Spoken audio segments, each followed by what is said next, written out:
cell phones are filling the air with a lot more than conversation. This is not a game. This is not a toy. We're really risking our children's future here. Dr. Devra Davis is a former White House scientist who was the first to warn the country about the dangers of secondhand smoke. Now she's sounding the alarm about the dangers of wireless cell phones. You must tell people. Cell phones emit radio frequency energy. Legal.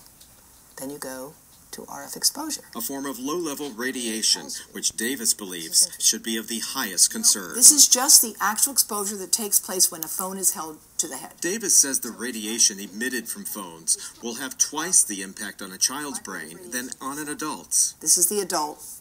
This is the 6-year-old. We know that the younger you are when you start to be exposed, and the longer you're exposed over your lifetime, the greater your risk of developing serious problems, including brain cancer. I don't have any history of breast cancer in my family. Donna Janes is convinced the cell phone she forever stored next to her breast is responsible for her breast cancer. We made marks on me of where the location of the tumors were and realized that it formed the shape of the cell phone. The evidence was so convincing that the state of California recently issued guidance for cell phone users, urging them to always keep the phone at arm's length. And when it rings, always answer with the speaker or another hands-free device, and never put it close to your body or in your pocket. Until recently, there have been few studies on the long-term implications of cell phone use.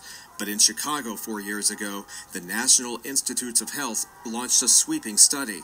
Researchers installed reverberation chambers in the basement of a government lab and spent 4 years exposing rats and mice to the same radio frequency energy as produced by cell phones. And last week, researchers released their findings, which showed that when exposed to high levels of radiation, male rats developed heart tumors. There were no obvious effects on others. The findings led officials at the FDA to release a statement saying we have not found sufficient evidence that there are adverse health effects in humans. The current safety limits for cell phones are acceptable. There's been an active effort to disinform, to discourage, and to discredit scientists who come up with studies indicating there is a problem. Dr. Davis believes the findings, which connected cell phone radiation to cancer, should be a cry for urgent action. We know that cell phone radiation damages DNA. We know that it can damage sperm. Those studies have been done, and we ignore them at our peril. Jeff Abel, Fox 45 News. And Kai, we are live on Wilkins Avenue.